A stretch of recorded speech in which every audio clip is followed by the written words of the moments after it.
Valeria is a bright-eyed, curious, and smart little girl with a charming smile. She loves Peppa Pig, looking at books, listening to music, and is a whiz on the iPad. She is also autistic and nonverbal. Valeria stopped talking around her second birthday. Her babbling in words like mama and papa just stopped. No longer able to express her wants and needs, she became easily frustrated and turned inward. 3 years later, with the help of technology and individualized help, Valeria has a voice again. Patrick was born 14 weeks early, weighing a little over a pound. Shortly after birth, he suffered a major brain hemorrhage, which resulted in brain damage, cerebral palsy, cortical blindness, respiratory issues, seizures, and a list of other diagnoses. In spite of Patrick's severe disabilities, he also learned to communicate using a variety of high and low-tech communication devices.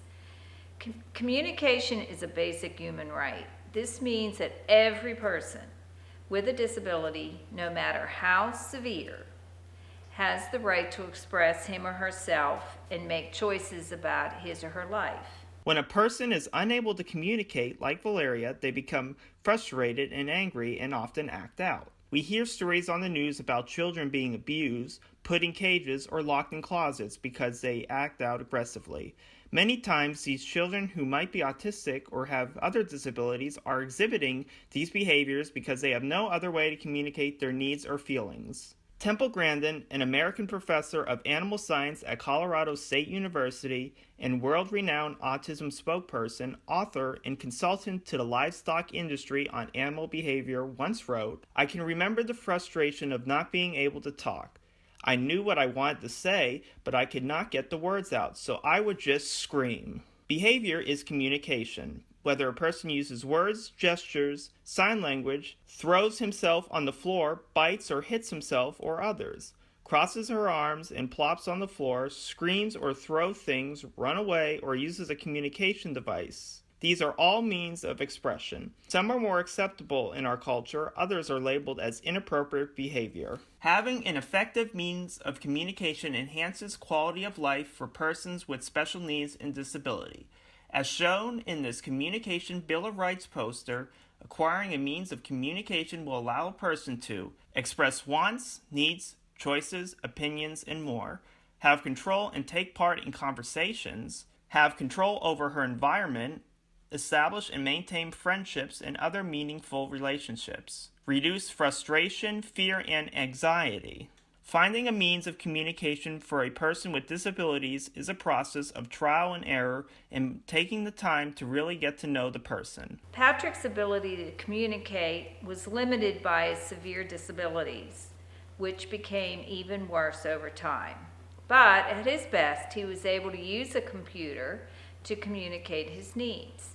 Even though his cerebral palsy greatly affected his ability to control his movements, he was able to use his cheek, feet, and/or elbow to press a button switch to activate toys and other devices to learn cause and effect. Later, he used various switches and picture boards to operate a computer to answer yes and no questions and later make choices.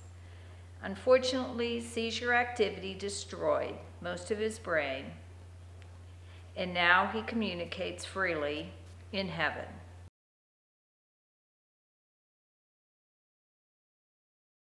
What makes Valeria's story interesting is how she was able to find her voice again. Anyone who works with autistic children quickly learns that each is unique. Each has their own way of learning, and each has their own way of interacting with the world around them. There is no one method or treatment that works with every child. The key is discovering what makes each individual child tick by carefully observing them and learning from him or her how he or she can be taught. In other words, the child becomes the teacher. Finding a way for Valeria to communicate to others her wants and needs was a primary goal.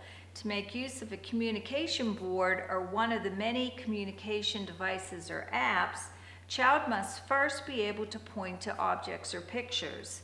When shown a group of familiar pictures and asked to point to the dog or the ball, Valeria was unable to point to the requested picture. Repeated attempts using different methods and materials also failed. One day, rather than having her point to indicate the picture, Valeria was given a card with the word written on it, and she immediately placed each written word under the correct picture. Unbeknownst to her teachers, therapists, and parents, Valeria, at the age of 4, could read.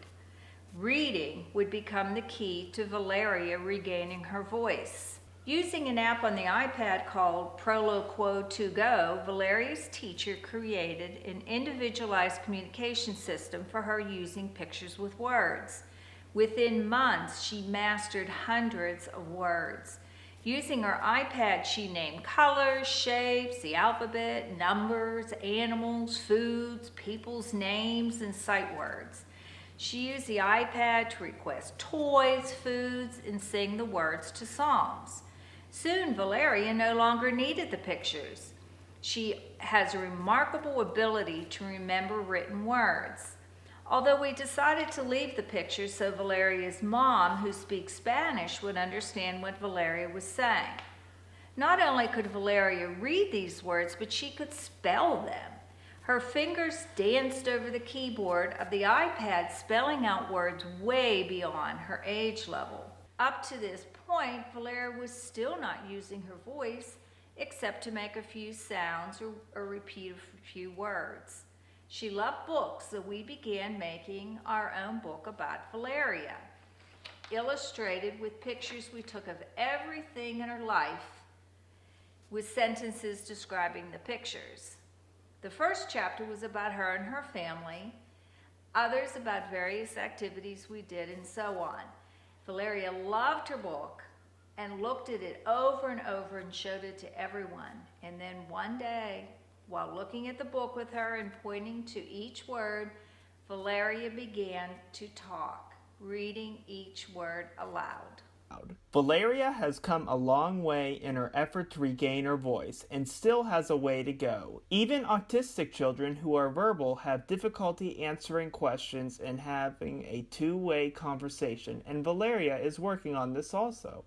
But there is nothing more gratifying than to hear that sweet voice say, "I love you." These are just 2 examples of how children with disabilities can learn to communicate. Speaking may never be an option for some children.